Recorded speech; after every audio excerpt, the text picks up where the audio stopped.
were causó shut la up pandemia. and Pero isolated. alguna de ustedes o alguno de nosotros ha escuchado But have any of us efectos que tuvo la heard pandemia about en las personas the de effects on the reparto, people en los who que estuvimos en la were calle distributing, viendo tantas who cosas? were No sé out on the ustedes, pero en street? lo personal I fue muy triste. personally Yo trabajé felt toda la very pandemia sad.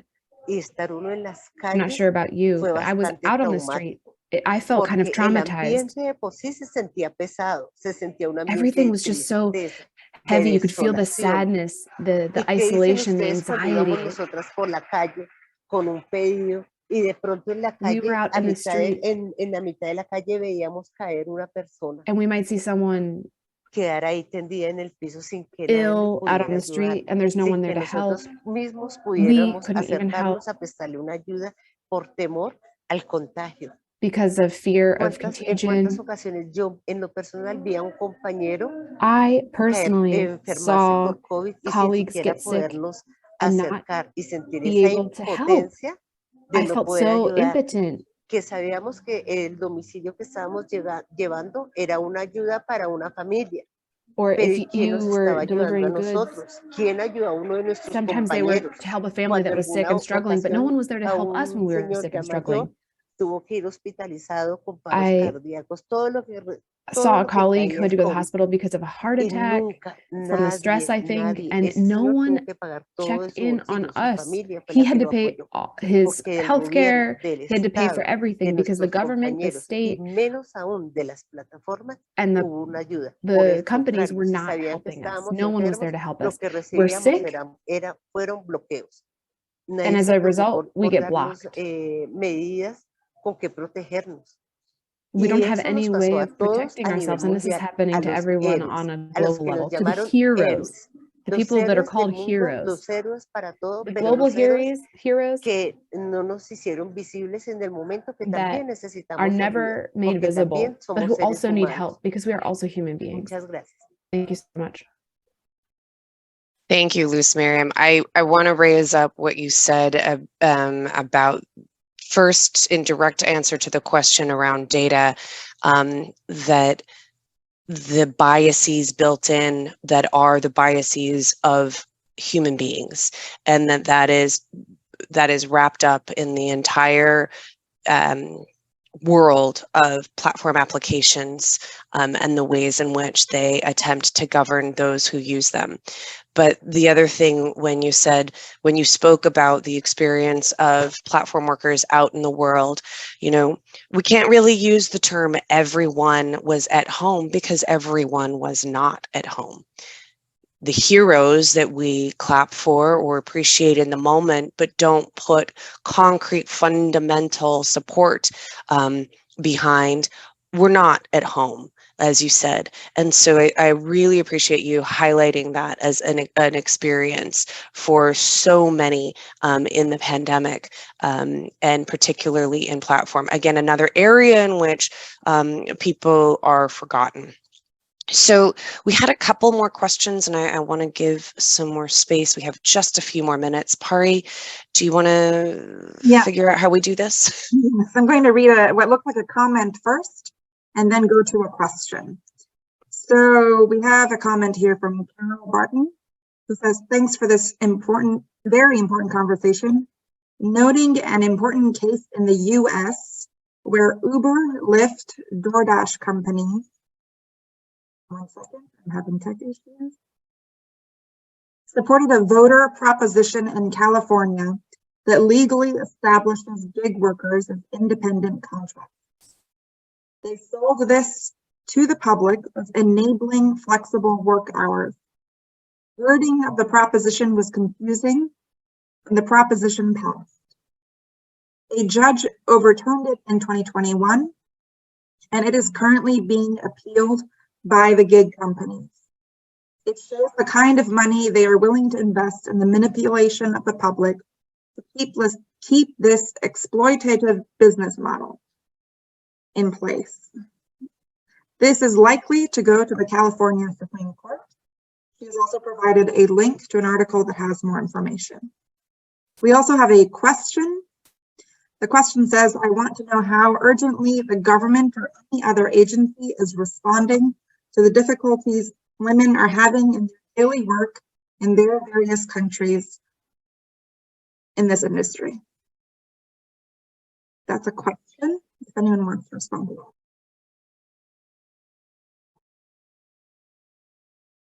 that. Ayubami, would you like to answer that? Gulmayron? Okay, thank you very much. Here in Lagos, Nigeria, the government is not helping in any way. And even if you have issues and you go to the police force, instead of them trying to help out, they are looking for ways to extort you. How they are going to collect money from you instead of solving the problem is what they will be looking after. And in so many cases, we try to, create awareness to the government that we, in the transport system, we need security. But nothing has been done till now, because we have series of attacks. We lose drivers like every now and then, and yet there's no help. One of our drivers was killed sometime last year, and we really took it up.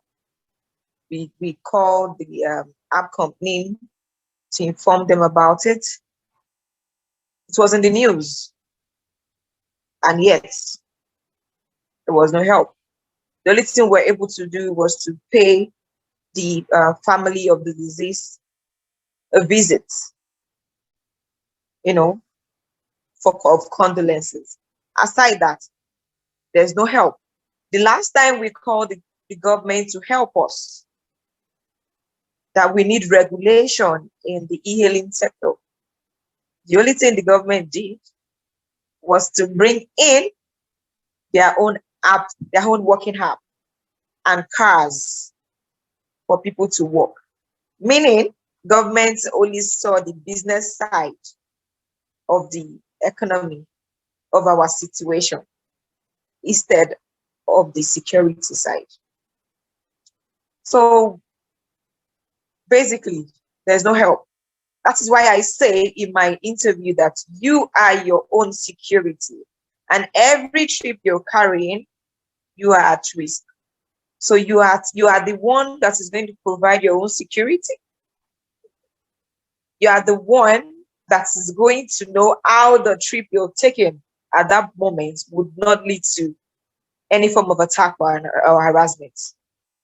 So we'll be happy if the government can actually come to our aid in providing security, because it's not even only in the sector, in the e-hailing sector, it is a general problem in the country right now.